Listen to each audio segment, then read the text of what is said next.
Alors, bienvenue à toutes et à tous pour cette troisième vidéo de ma chaîne L'Apprenti Invest. Tout d'abord, merci pour vos retours pour vos deux premières vidéos. Là, je suis bien content, c'est la troisième en moins d'un mois. J'espère tenir ce rythme d'à peu près une vidéo toutes les semaines à toutes les 2 semaines. Cette semaine, j'ai décidé de vous parler, de faire la deuxième partie du vidéo sur le crowdlending. Je vous avais parlé de la plateforme Bien Prêté, qui est une plateforme dans laquelle j'investis encore et que j'affectionne particulièrement. Là, je vais vous parler de deux autres plateformes, voire de trois autres plateformes, sur lesquelles je n'investis plus. Et je vais vous expliquer pourquoi. Alors, vous allez peut-être vous demander pourquoi je vous parle de plateformes où j'investis plus. Si c'est de la merde, bah, aucun intérêt à ce que je vous en parle. Bah alors, c'est pas le cas. Déjà, si j'ai investi dessus, c'est qu'il y a beaucoup de points positifs. Il y a beaucoup de personnes qui utilisent ces plateformes. C'est des plateformes sécurisées, je vais vous l'expliquer, avec beaucoup de qualité. Si j'investis plus dedans, vous allez le voir, je vais vous le dire pourquoi. C'est pour des raisons bien précises. Mais si on retire ces raisons, d'ailleurs qui me sont propres, c'est des plateformes très intéressantes. Mais tout ça, je vais vous le détailler juste après. Donc, d'abord, je vais vous parler d'une plateforme de crowdlending qui est focalisée sur les énergies renouvelables. Euh, alors, il y a une phrase que je répète souvent, c'est que c'est la sécurité au dépend de la performance. Tout ce qui est focalisé dans les énergies renouvelables, faut que j'arrête de claquer de la langue d'ailleurs, c'est un peu chiant à l'audio.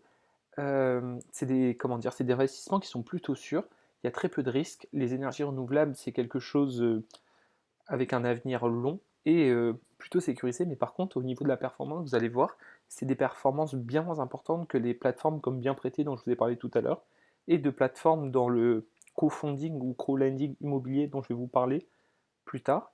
Il y a deux mastodontes que je connais qui se partagent le marché, c'est Landosphère, une plateforme que j'affectionnais particulièrement, et Enerfip, une plateforme que j'aime un peu moins, mais vais vous le dire, et je vais vous expliquer pourquoi.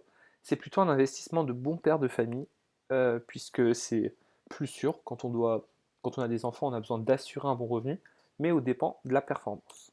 Donc, l'endosphère, il y a des points positifs et des points négatifs. Déjà, c'est une plateforme qui existe depuis 2014. Ça va faire 10 ans de recul. Bon, ça ne nous rajeunit pas, mais on commence à avoir beaucoup de recul et on peut faire de vraies statistiques, contrairement à une plateforme qui vient d'ouvrir.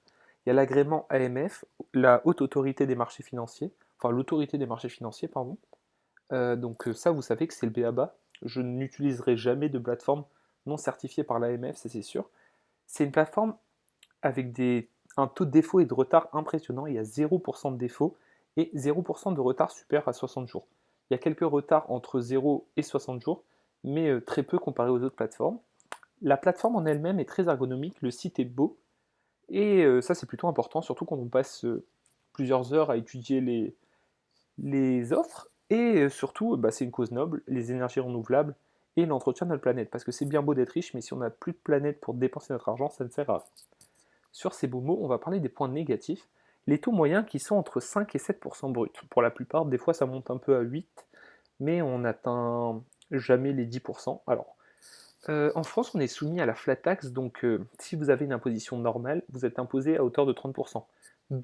À peu près 12% d'imposition et 17% de charges sociales. Donc je dis 30% grossièrement. Et donc, si vous êtes entre 5 et 7% brut, donc vous êtes inférieur à 5% net, dans l'état actuel des choses, mais je vais en reparler, moi j'ai le droit au livret d'épargne populaire qui est à 6% garanti par l'État. Donc l'investissement sur cette plateforme me rapporte moins d'intérêt en étant plus risqué, pardon. Donc, étant donné que moi j'ai une aversion au risque, j'ai pas peur du risque, j'allais dire très faible, pardon, je peux me permettre de chercher des taux plus élevés aux dépens du risque. Et donc ensuite, les délais, moi je les trouve moyens à long, c'est souvent des délais qui font entre 2 et 5 ans. Et donc c'est pas trop ce que j'affectionne. Et un autre souci, mais pareil, je vais vous en parler tout de suite, c'est qu'il y a beaucoup de projets réservés à une zone géographique. Si vous habitez dans telle région, vous allez avoir accès à tel projet, et si vous habitez dans d'autres, à d'autres projets. En plus de ça, il y a des projets qui sont ouverts à toute la France, mais par exemple, moi avant, je vivais dans le nord de la France, j'avais très peu de projets qui m'étaient dédiés particulièrement. Et des fois, sur des projets ouverts à toute la France, on a un taux préférentiel pour les habitants de cette région. C'est bien, mais quand vous êtes dans une région où ils ne proposent pas de projet, bah, vous avez nettement moins d'avantages. Bon, on continue. Alors là, c'est une capture d'écran du site, c'est pour vous montrer. Déjà, vous pouvez voir que le site est épuré, ça c'est important. Il y a certains sites où on ne comprend rien. Et surtout, j'avais besoin de vous montrer la plaquette des chiffres. Donc, il y a déjà eu 550 projets qui ont été terminés et 10 qui sont en cours. Ce qui est important. Bon, 100% des collectes réussies, c'est normal. Dans la plupart des plateformes de co-lending et de crowdfunding, les projets aboutissent et tout l'argent demandé est récolté. Là, on vous parle des 284 millions d'euros récoltés. Ça, c'est le taux moyen prêté par personne, ce qui est un taux plutôt élevé. Beaucoup d'inscrits, mais ce qui m'importe, c'est vraiment les encours impayés depuis au moins 2 mois. C'est ce que je vous disais, les retards de plus de 60 jours, on est à 0 encours impayés, donc 0% du capital. Et voilà. Je continue.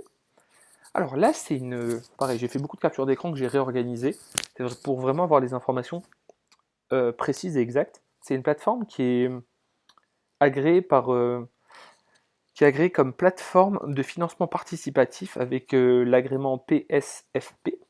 Et c'est également une plateforme qui a le label de financement participatif pour la croissance verte. Si vous voulez plus d'informations, soit vous pouvez aller sur leur site ou vous pouvez faire pause pour tout lire. Mais ce que je voulais vous préciser, c'est que le premier agrément est délivré par l'autorité des marchés financiers, comme je vous ai dit tout à l'heure. Ensuite, là, c'est une petite présentation de l'Endosphère, tirée directement de leur site. Mais moi, ce qui m'importe, c'est bien un résumé. C'est une plateforme de financement participatif, donc de crowdlending, qui participe à la transition énergétique et écologique. Elle existe bien depuis 2014. Et ils sélectionnent rigoureusement leurs projets. Bon, vous imaginez que si ça vient du site, le site ne va pas dire qu'il bâcle la sélection des projets, mais ça fait 1 an que j'investis sur cette plateforme, même si là j'ai arrêté. Je peux confirmer que leurs projets sont vraiment sélectionnés de manière rigoureuse et sont quasiment tous intéressants. Ensuite, là je vous ai fait une petite capture de mon tableau de bord. Donc là, vous voyez que j'ai enlevé tout mon liquide disponible. Il y a encore 300 € qui sont encore investis sur la plateforme. Là, c'est les 2 projets qui sont encore en cours. Donc là, on peut voir, je vais commencer par celui-ci, c'est le plus vieux. Alors, c'est un premier projet qui vise à financer la rénovation énergétique d'un immeuble de bureau, ce qui va permettre à l'entreprise qui détient cet immeuble d'économiser sur leur facture d'électricité et donc de tirer des bénéfices et tout ça. Enfin, et en plus de ça, participer à la protection de la planète. J'ai investi 200 € sur ce projet avec un taux de 7,5%. Et je réitère, c'est un taux de 7,5% brut, donc en net, on va tomber aux alentours de 5%. La durée, elle est de 1 an et 11 mois.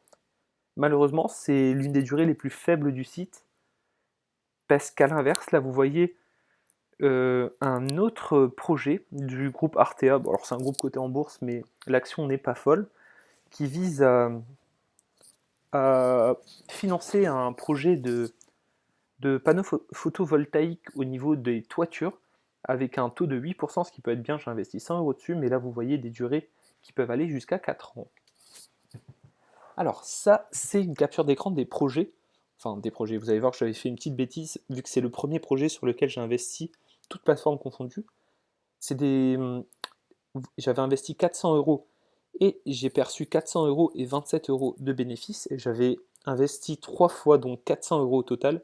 200, là c'est un peu caché par le capture d'écran, 100 et 100, sur une durée de 11 mois, avec 7% de taux, sur le même projet.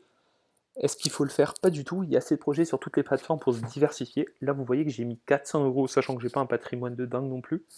Si l'émetteur qui est le même, donc c'est Watt & Co, avait fait faillite, j'aurais perdu plus de 50% des fonds disponibles sur la plateforme. Donc là vous pouvez voir que j'ai récupéré toute la somme que j'avais misée et que je l'ai retirée de la plateforme parce que je n'investis plus dessus, mais je vais vous le dire, mais je vais vous expliquer pourquoi. Mais un taux de 7% brut sur 11 mois, c'est pas ce qu'il y a de pire, de plus dégueu. Donc là, c'est ce que je vous expliquais tout à l'heure, c'est que, alors là, c'est une petite capture d'écran, mais ce qui est important, c'est que là, on a les projets de votre territoire, là où vous avez ma souris sur le haut. Donc là, j'en ai un seul pour mon territoire.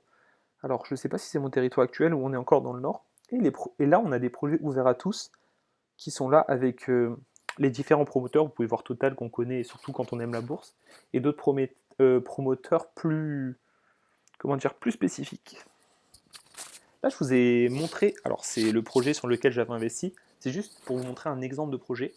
Donc c'est le groupe Watt & Co qui est spécialisé dans les énergies renouvelables, qui visait à financer un projet foncier photovoltaïque.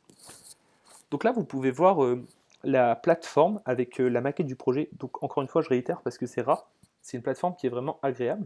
Là, on nous parle d'abord du groupe Watt & Co, donc le promoteur de ce projet, qui est ouvert depuis 2009. Toujours regardez depuis quand et la solidité du promoteur, parce que c'est un des critères essentiels. Si c'est un promoteur qui vient d'ouvrir, bah, vous serez moins serein qu'un promoteur qui existe depuis un moment, sachant qu'en 2022, il a fait 5 millions d'euros, donc c'est pas n'importe qui.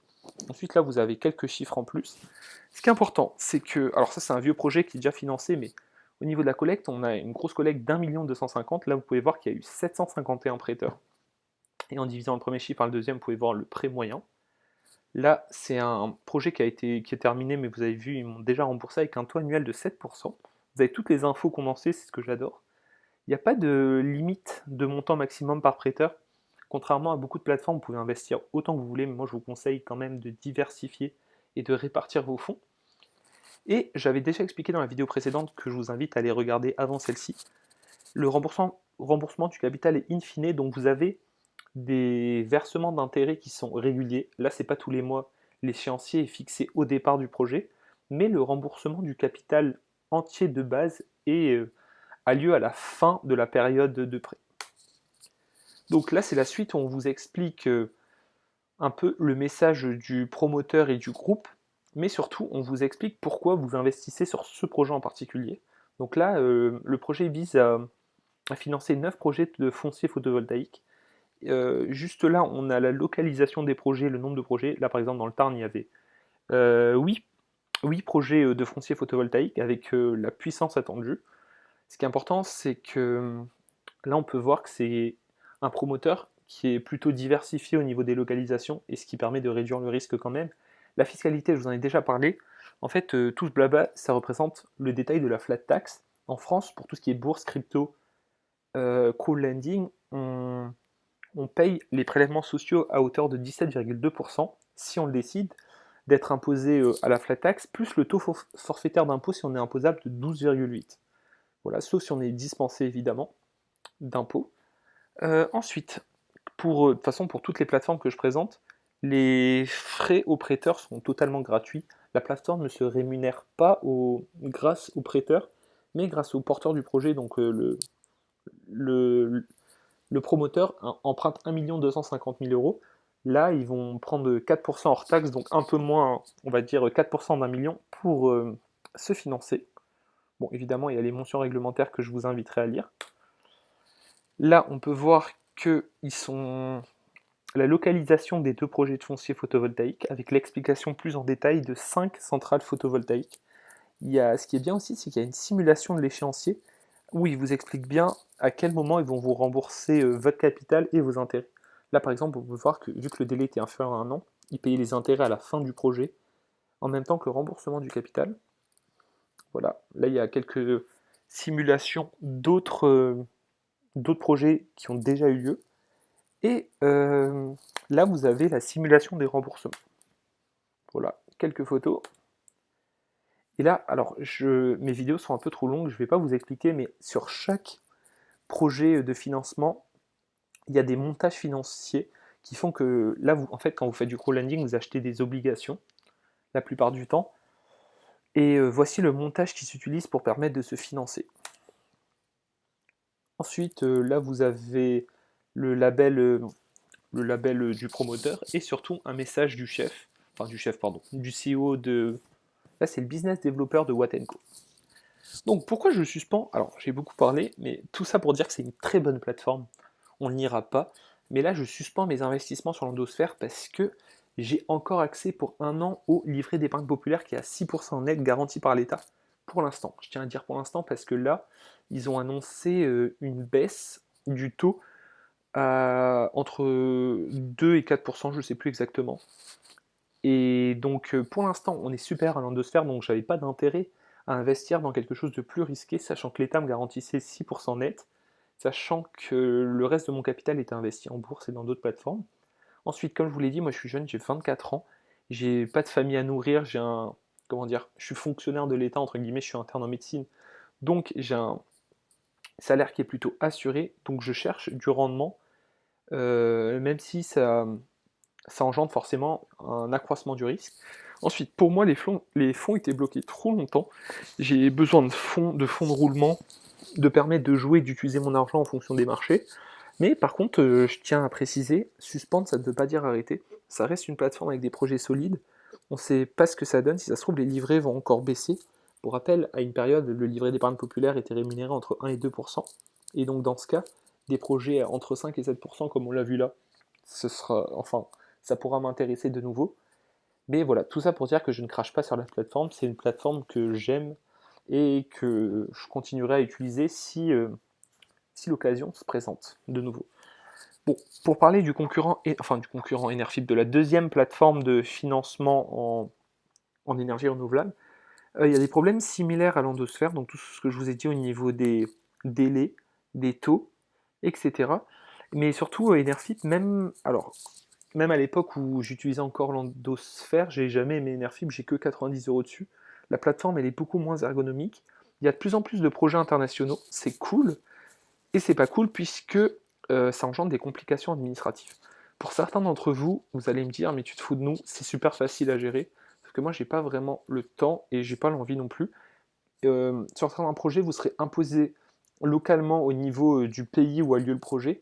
Et donc, vous devrez demander une dispense ou une exonération pour bien dire que vous avez soit, alors je ne sais plus dans quel sens, soit que vous payez vos impôts en France, donc exonéré dans le pays dans lequel a lieu le projet, ou inversement, vous êtes imposé dans le pays où a lieu le projet, et donc vous ne serez pas imposé en France. Bref, tout ça pour dire qu'il y a assez de projets en France, de projets sécurisés, pour pas que j'aille me casser la tête sur Enerfip. Donc pareil, c'est une plateforme. Un jour, je vous présenterai tous ceux qui m'inspirent, là où je me renseigne sur tous les projets en crowdlending et crowdfunding. On peut voir des gens bien plus experts que moi qui raffolent de cette plateforme. Donc c'est juste pour dire que pour moi, cette plateforme, elle ne me correspond pas, mais ça ne veut pas dire qu'elle est nulle pour autant. Ensuite, alors la deuxième partie de la vidéo, je me dépêche un peu, le crowdlending et le crowdfunding immobilier. Et je vais vous présenter une plateforme encore. C'est le type de crowdlending ou de crowdfunding le plus populaire en France. Vous pouvez voir sur Twitter, d'ailleurs je vous invite à me suivre, l'apprenti invest sur Twitter, ou le plus populaire, vous voyez des tweets pop de partout. Il y a une multitude de plateformes, vraiment encore plus que dans les autres types de crowd. Mais le problème, c'est qu'il y a vraiment une multitude de mauvaises plateformes avec des défauts multiples et inimaginables. Il y a beaucoup de projets avec des taux d'intérêt très importants, mais il faut faire gaffe aux défauts de paiement, comme je l'ai dit, surtout depuis la crise de l'immobilier et la hausse des taux. Alors, ma plateforme préférée à l'époque où j'investissais en crowdlending immobilier, c'est la plateforme La Première Brique. Vous pouvez demander, alors il y a plein de youtubeurs finance sur internet, etc. Vous verrez que c'est vraiment la plateforme la plus populaire. Et tout ça il y a plusieurs raisons qui rendront compte, je vais vous les exposer. Déjà, on a le plus important, bon bref, ça parle d'immobilier, mais ça vous l'avez compris, il y a un rendement performant brut qui atteint 11% en moyenne. Donc on est à entre 8 et 9% net, si on enlève la flat tax, c'est énorme, tout simplement. Ensuite, c'est une plateforme où l'investissement est possible à partir de 1 euro, ce qui est énorme. Sur l'endosphère, si je dis pas de bêtises, on est à 100 € de ticket d'entrée, mais à vérifier, peut-être que ça a changé depuis. Là, on est à 1%, à 1 euro, ce qui est très bien. Il y a un taux de perte de 0%. Alors là, il faut faire gaffe. Un taux de perte pour qu'un projet soit déclaré en perte, c'est compliqué. Moi, ce qui m'importe surtout, c'est le taux de retard. Là, on a un taux de retard moyen de 12,5 jours. Vous allez comprendre pourquoi les taux de retard depuis la crise immobilière grandissent, se majorent, et c'est ce qui m'a un peu dégoûté du crowdlending immobilier. Ensuite, aucun frais, mais comme je vous l'ai dit, quasiment toutes les plateformes de crowdlending ne font jamais payer le prêteur, mais font payer l'emprunteur. Alors, la plateforme La Première Brique, c'est une plateforme qui est pareil très ergonomique. J'aime beaucoup les plateformes épurées. Plus il y a des choses sur la page, plus ils ont des choses à cacher. Il y a beaucoup de projets de qualité et un service après-vente et d'ailleurs un compte Instagram que vous pouvez suivre qui est très intéressant. C'est une plateforme qui est agréée par l'AMF, mais je réitère, sinon je ne la présenterai même pas. Alors ça c'est ma capture d'écran, vous pouvez voir que j'ai 216 € d'investis sur 8 projets, donc ça peut montrer à quel point j'investis pas dessus, c'est que j'ai très peu d'investissements où j'investis moins de 500 €, mais vraiment c'est plus quelque chose qui m'attire. j'ai un taux de rendement moyen qui n'est pas dégueu à 12,10% brut, donc à quasiment 10% net. Et bon bref, il me reste un peu d'argent, mais ça, on s'en fiche. Alors, là, je vous ai fait une capture d'écran d'un des projets. Je l'ai dézoomé parce que je ne sais même pas si j'ai le droit de vous l'exposer, mais bref. C'est un projet qui s'appelle Le Baron. Là, vous avez toute l'explication du projet. Alors, toute l'explication est là, autant pour moi. C'est un projet où il y a 850 000 à collecter. Vous pouvez investir 15 000 euros au maximum. Contrairement à l'Endosphère, le taux est plafonné parce que c'est vraiment une plateforme qui, pour le coup, a du succès. Et c'est aussi une des raisons pour lesquelles j'ai arrêté d'investir dessus. On devait se battre pour réussir à investir. Et on a un taux de 10,5% sur 12 mois. Donc là, ce qui est bien, c'est qu'on vous explique le projet et quelque chose qui est moins présent sur les autres plateformes. On vous explique qui est le porteur du projet. Et en fonction de ça, en fonction de son expérience de son. Alors comment dire, de son expérience, de ses métiers antérieurs et de ses connaissances, bah, vous pouvez être plus ou moins rassuré. Et ensuite, on vous explique, et d'une manière simple, le montage financier, puisque c'est de l'immobilier, à combien de pourcents la banque investit, laquelle, combien de pourcents représente le crowdlending sur les fonds totaux, etc. Et ensuite, une dernière chose, c'est que là, vous êtes dans présentation, dans document. À ce niveau, vous avez la plaquette de présentation, et pour moi, c'est ce qu'il y a de plus beau sur la première brique. Donc là, c'est une capture d'écran de la plaquette. Alors, ces gros carrés bleus ne sont pas présents de base, c'est que de base, tout ça c'est rempli avec l'explication du projet, le porteur du projet et le financement. C'est juste que je pense que j'ai pas à exposer, c'est des documents qui sont confidentiels, mais ils reprennent, alors là c'est la maquette, ils reprennent les informations principales. Hop. Ensuite, mais vous pouvez voir à quel point ils vont loin dans leurs plaquettes et qu'elles sont détaillées. Là, vous avez la localisation exacte, pareil, j'ai mis des carrés pour masquer un peu.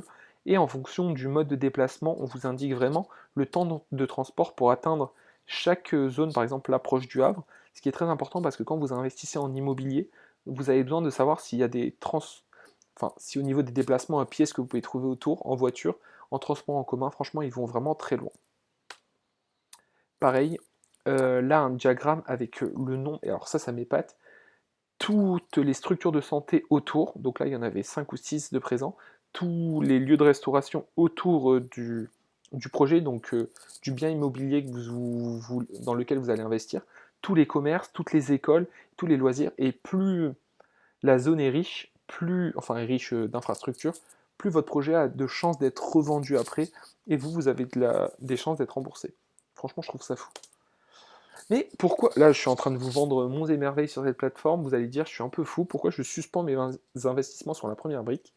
D'une part, parce que la crise de l'immobilier m'a un peu dégoûté. Au départ, quand j'ai commencé à investir dessus, les taux n'étaient pas encore si hauts, il y avait quasiment zéro défaut, c'était un investissement plus que sûr, sauf que depuis que les taux ont augmenté, bah, ça devient nettement moins intéressant.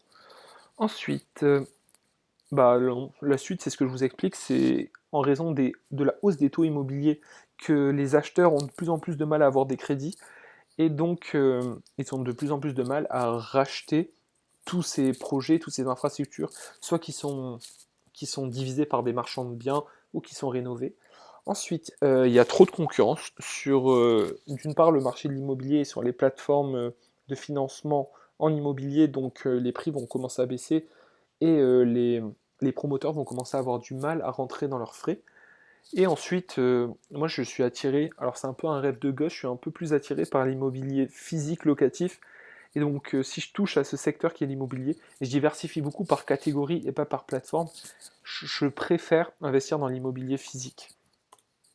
Voilà, merci à tous d'avoir écouté. N'hésitez pas à vous abonner, à partager. On va atteindre les 25 abonnés, c'est peu, mais c'est un bon début. Ensuite, je vais mettre comme d'habitude tous les liens de parrainage dans les commentaires. Donc n'hésitez pas. Vous pouvez gagner, d'une part vous gagnez des sous, mais moi évidemment je gagne des sous en retour. Et à la semaine prochaine pour une nouvelle vidéo. Je pense que ce sera sûrement sur mes investissements en bourse, mais bon, on verra ça la semaine prochaine.